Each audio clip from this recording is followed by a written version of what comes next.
하나님 아버지, 언제나 이 전염병이 끝날지 모르는 상황 가운데 이제는 전염병과 같이 살아가는 하나님 아버지라는 삶 가운데 저들이 살아가고 있습니다.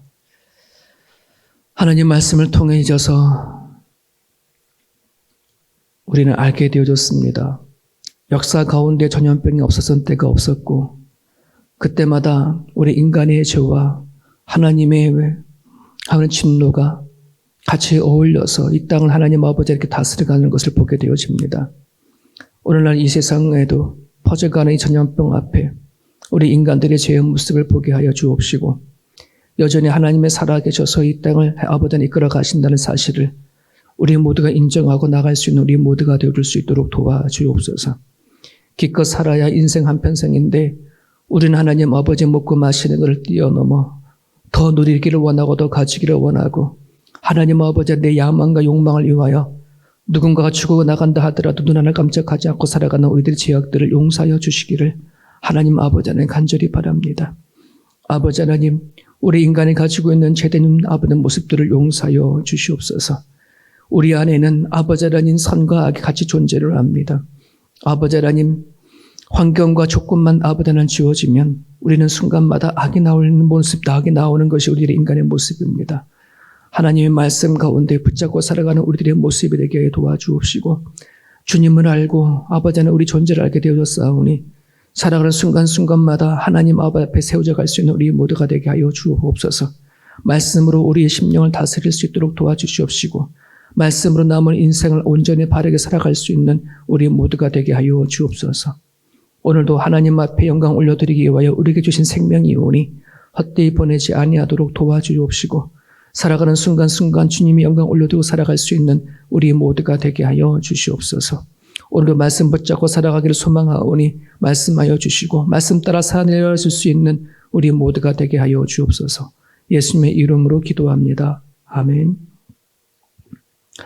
오늘은 요한복음 7장 14절에서 24절까지 보겠습니다. 요한복음 7장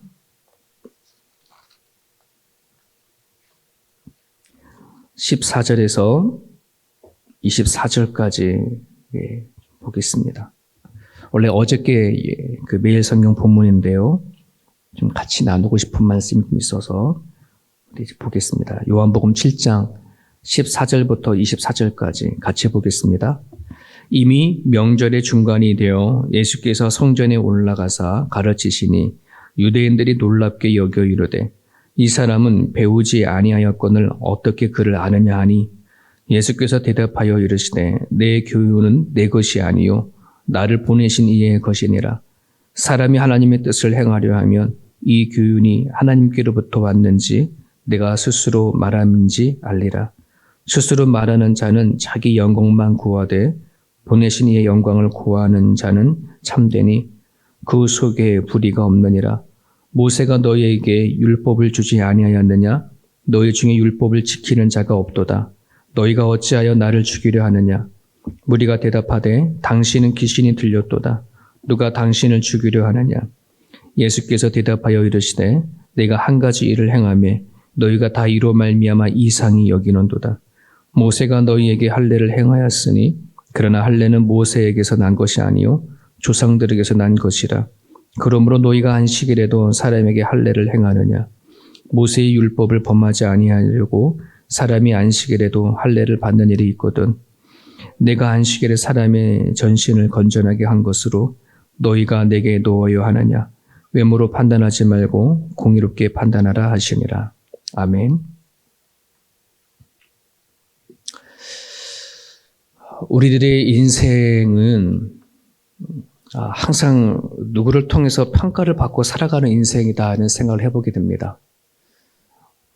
태어나서 유치원을 다닐 때부터 우리는 항상 친구들부터 비교를 받으면서 성장하고 자라고 야, 누구는 어렸을 때부터 가나다를 벗어 뛰고 나왔다는데 너는 아직도 가나다도 말 못하냐부터 시작해서 우리는 인생을 살아가면서 꼭 누구와 비교가 되고 또 누군가의 평가를 위해서 그렇게 살아가게 됩니다. 그래서 때로는 좋은 평가를 받기도 하고 또 때로는 나쁜 평가를 받고 살아가는데 성장하고 자라면서 나를 바라보는 모든 평가들의 기준들은 항상 개개인의 기준에 따라서 평가가 되어주죠. 여러분들의 인생은 어떠셨습니까? 늘 좋은 평가를 받고 살으셨습니까? 예, 아니면 비교되어주면서 너는 왜 이 모양이냐? 예, 그런 인생을 받고 살았습니까? 저 개인적인 삶을 이렇게 돌아보더라도 뭐 부모님은 그러진 않았지만 내 자신이 내 자신을 평가를 해볼 때마다 참 많이 힘들었었고 와, 왜 나는 이것밖에 안 됐을까? 이제 그러한 문제가 결국 가정을 평가하게 되어지고 나 또한 누구를 또 평가하고 살아가게 되어지더라는 겁니다. 여러분, 사람들의 평가를 따라 인생을 살아가게 되어지면 결코 성경 하나님이 원하시는 그 인생을 살아낼 수도 없고 내가 바라는 인생도 결코 살아갈 수 없음을 깨닫게 되어집니다. 미국에 그런 축구가 있다지 않습니까? 성경에 나와 있는 많은 사람들에게도 허물을 찾아서 평가를 하는데 요셉은 전과 기록이 있어서 안 되고 세례 요한은 패션 감각이 없어서 안 되고 바울은 설교가 길어서 안 되고 예수님은 싱글이어서 안 된다. 뭐 이런 그러한 축구가 있습니다. 뭐 사람의 허물과 인생을 평가를 하면 뭐 안 좋은 노래를 발라보려고 한다 그러면 얼마나 많겠습니까? 그리고 부스럼을 낼 정도로면 얼마나 많겠습니까? 요즘엔 대한민국의 대선을 보게 되어지면 끝도 없지 않지 않습니까? 저는 도리어 서로 대선을 하게 되어지면 서로 좋은 것만 세워주면 참 좋겠다 생각이 되어집니다. 내가 되려고 어떻게 해서 저 사람이 허물을 들춰내줘서 막 깎아보려고 하지 않습니까? 여러분 국민은 이제는 속지 않지 않습니까? 그러면 좀 다 누구나 다 허물도 있고 그러면 또 누구도 좋은 점도 있을 거 아니겠습니까? 누구 더 대선 나간 사람들이 좀 서로 좋은 거를 좀 세우고 하면 국민들이 그걸 보지 않겠습니까? 참 역발상으로 좀 가면 참 좋겠는데 이 정치라는 게 어떤 건지 모르겠지만 남을 그냥 흠집을 만들어 놓고 끄집어내서 내가 더 낫다 막 올라간다고 한다면 참 대한민국 사람들 참 불쌍합니다. 안타깝기도 하고요.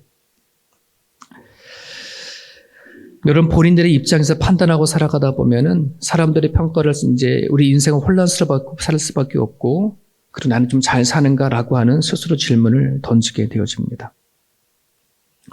내 전부이고 나를 진심으로 아는 하나님 안에서 평가가 이루어질 수 있기를 바라고요. 또 성경을 통해서 나 자신을 온전히 바라볼 수 있는 시설이 있었으면 좋겠습니다. 이런 면에서 사람이 알아주는 인생이 아니라 하나님이 알아주는 인생을 우리가 살아갈 수 있기를 바랍니다. 오늘의 본문은 그 초막절에 예수님이 예루살렘 성전에서 올라가셔서 가르쳐 주신 이제 이야기인데 예수님께서 예루살렘에 올라가셨을 때에 사람들이 예수님을 평가하는 내용들이 성경에는 쭉 나옵니다. 10절부터 13절까지 쭉 앞에 부분을 이렇게 보게 되어지면 14절 전에 보게 되면 세 가지 평가를 합니다. 어떤 사람은 예수님을 별로 좋아하지 않고 싫어하는 거예요. 미워하기도 하고. 그리고 어떤 사람은 또 예수님을 좋아하는 사람들이 있어서 예수님을 또 따라다니는 사람들도 있었는데 또 한 가지 부류는 예수님을 늘 이제 의심하는 겁니다. 미혹하고 유혹하는 존재. 그 당시에 거짓 선지자 뭐 이런 시선으로 이제 바라보게 되어지는 겁니다. 본문 15절에 보게 되면 유대인들이 놀랍게 여기 이르되 이 사람은 배우지 아니하였거늘 어찌 그를 아느냐 이제 이런 말로 인해서 약간 깔보기도 하고요. 또 20절에는 심지어 예수님을 귀신 들렸다라고 이렇게 평가를 하기도 합니다. 자기마다 예수님을 바라보는 관점에서 얘기를 합니다. 물론 오늘날 이 시대에도 예수님을 믿는 사람들 안에서도 뭐 믿는 사람이나 또 믿지 아니하는 사람들이나 자기의 시간과 기준으로 또 예수님을 말하는 사람들 참 많이 있습니다.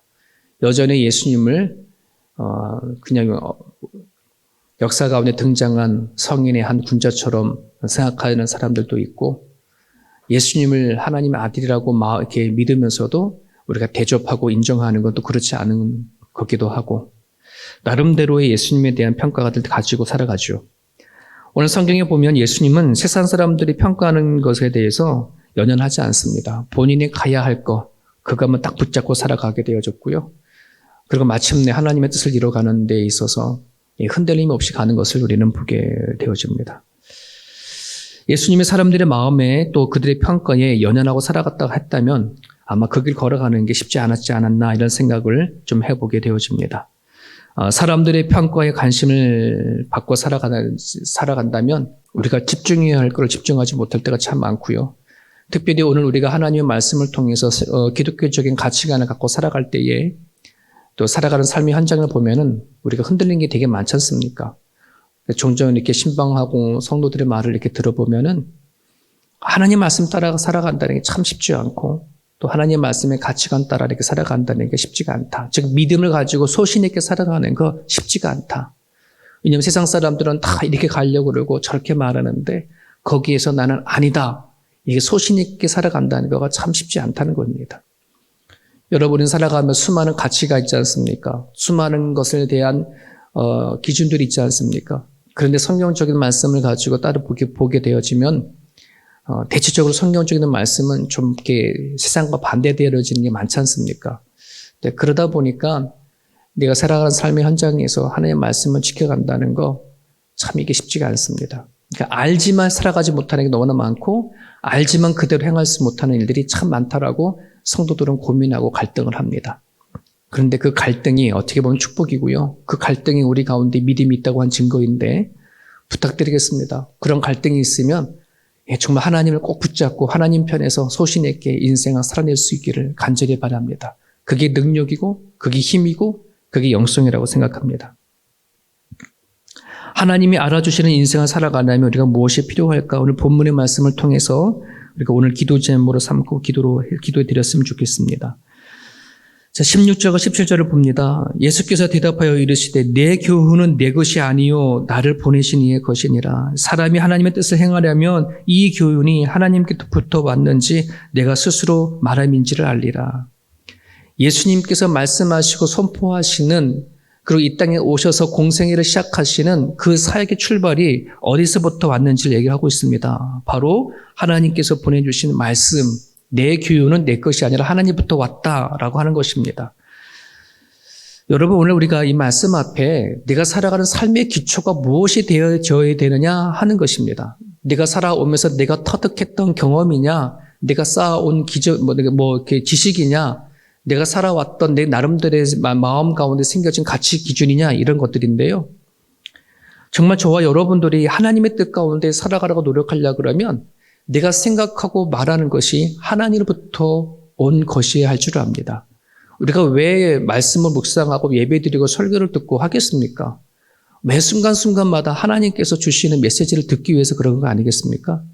그렇기 때문에 내가 오늘도 가정 안에서나 일터 안에서나 살아간 삶의 그 자리 안에서 내가 생각하고 말하고 또 나를 점검하는 그 모든 것 안에서는 하나님의 말씀이 기초가 되어줘야 한다는 것이에요. 자, 그렇게 되어지려 그러면 성경에서 말하는 수많은 이 메시지를 내가 머리로 논리적으로 이해하고 막 그렇게 파헤치는 거 좋긴 해야죠. 왜? 그거 없이는 또 어려우니까. 하지만 내가 이해가 안 되고 논리로 한번 해보려고 과연 이것이 하나님의 말씀인가 뭐한가를 막 고민해서 내가 완전히 깨달아져서 받아들여지기에는 너무나 시간이 오래 걸리고 그래도 결코 쉽지가 않아요. 예. 그런 갈등은 하시되 그런 고민을 하시되 중요한 건 받아들이셔야 합니다. 예. 인정하고 받으셔야 합니다. 주일날 설교를 듣거든 여러분들의 말씀을 읽을 가운데 뭔가 깨달아지거든 나한테 하신 말씀이다. 아멘하고 받아들여지는 순간에 역사는 일어나는 겁니다. 네. 끝까지 우리는 생각하면서 이것이 정말이야? 맞아?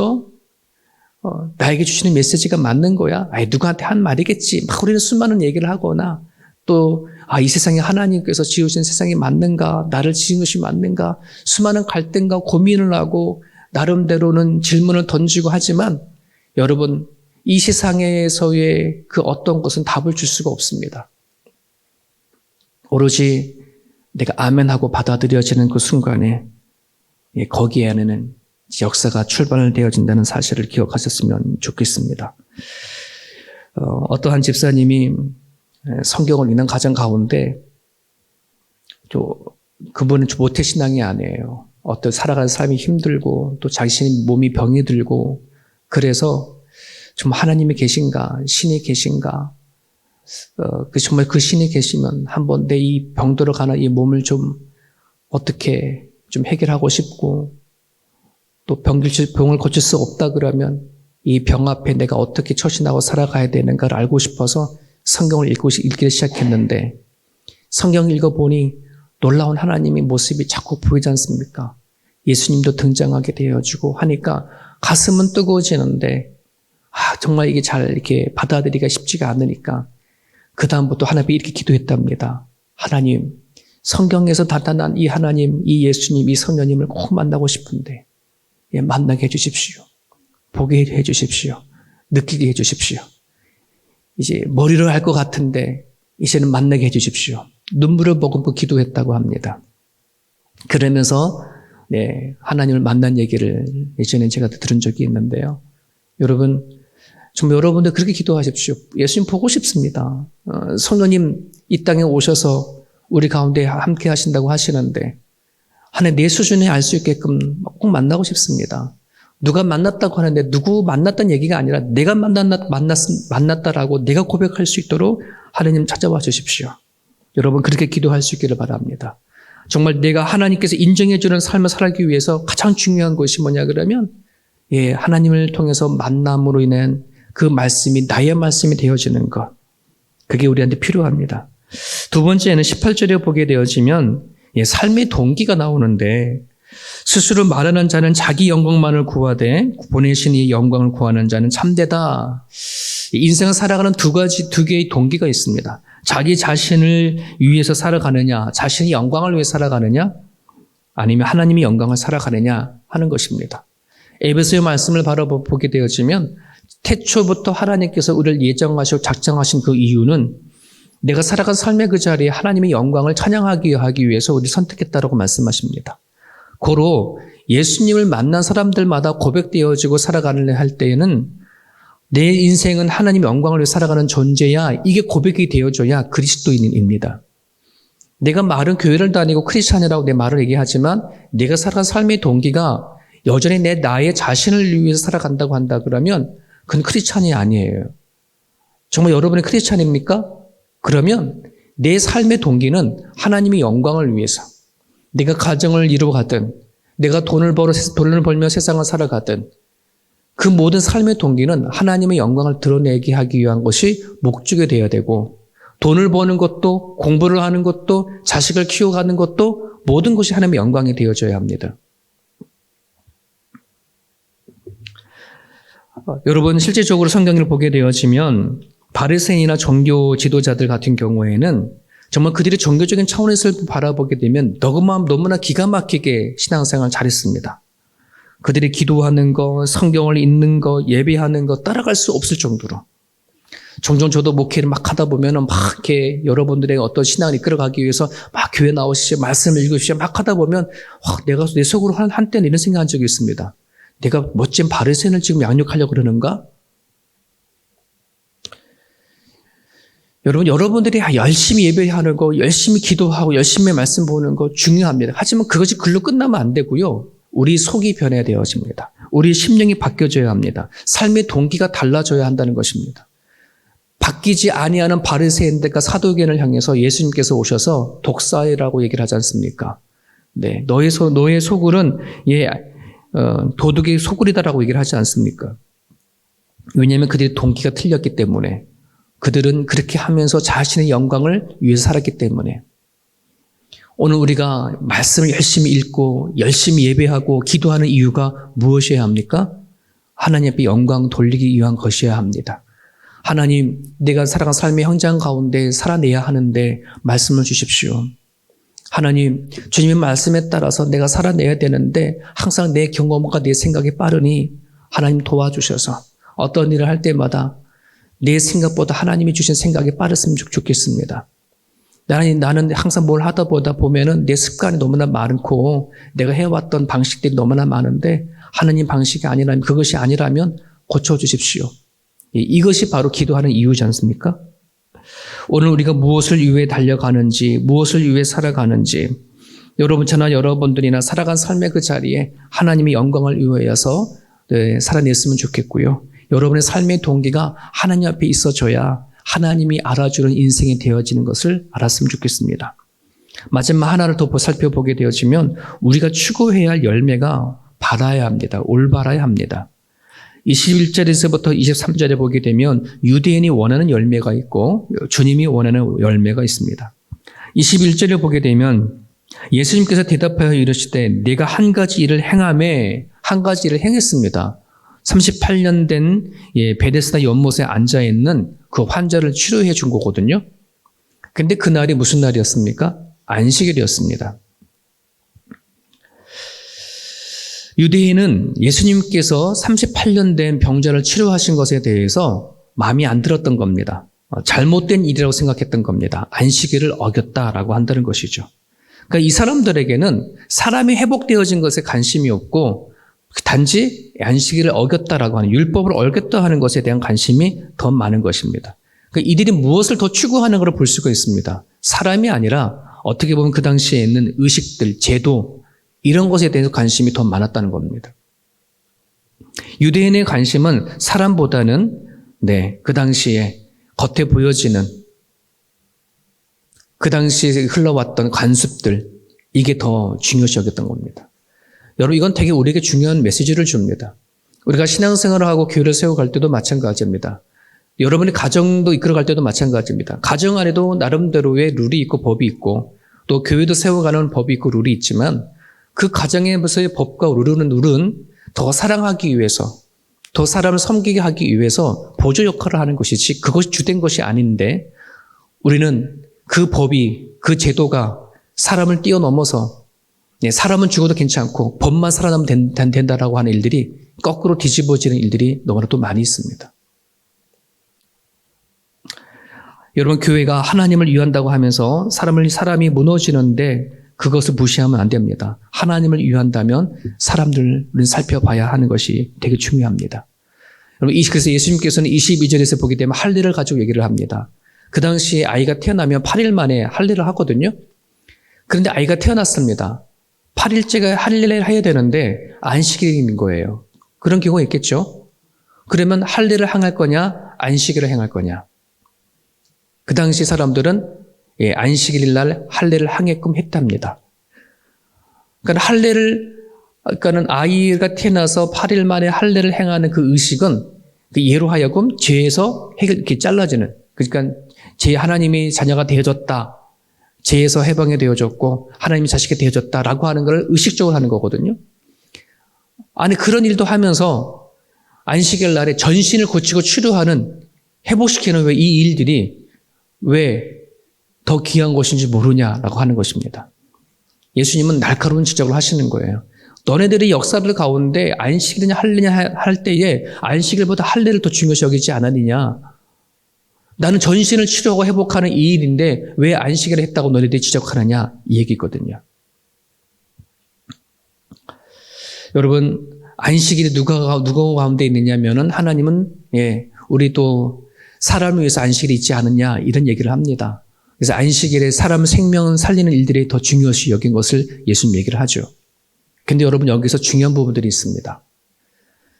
무엇이냐면 하나님의 기초, 하나님의 동기, 내가 살아가는 모든 삶의 중심이 하나님이 있어 가운데에 그 다음에 사람을 사랑하고 섬기는 일을 가야 되는데 이것이 없는 상태에 무조건 사람이 중심이다. 또 이렇게 말하면 이건 또 인본주의가 되어집니다. 이게 되게 중요한 메시지인 거예요. 우리 많은 사람들이 교회는 사람 중심이야. 사람이 가야 돼. 사람이 살려야 돼. 그런데 그것이 기본이 뭐가 돼야 된다고요? 하나님이 기본이 되어야 합니다. 말씀이 기본이 되어야 되고 또 인생을 살아가는 것에 대한 동기와 목적이 하나님만에 분명히 세워진 다음에 사람을 사랑하고 사람을 섬기는 것이 되어야 되는데 이것이 없고 오로지 사람만 주장하는 교회가 있어요. 이렇게 되어지면 교회가 인본주의로 빠져버리게 되어집니다. 교회는 사람을 세우는 것입니다. 사람을 살리는 것입니다. 회복하는 것입니다. 하나님 안에서 회복하고 살리는 것이라는 사실을 여러분 기억하셨으면 좋겠습니다. 오늘 주신 말씀을 붙잡고 기도했으면 좋겠습니다.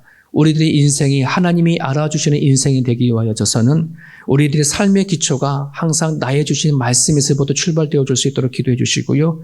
나의 살아가는 삶의 동기가 하나님의 영광을 위해서 살아갈 수 있도록 또한 기도해 주시고, 나의 열매, 내가 인생 살아가는 데 맺어야 할 그 열매는 하나님 안에서 사람을 사랑하고 섬기고 세우는 것이라는 사실을 여러분들 기억하시고 이 아침에 기도해 주셨으면 좋겠습니다. 자유롭게 기도하시다가 돌아가시길 바랍니다.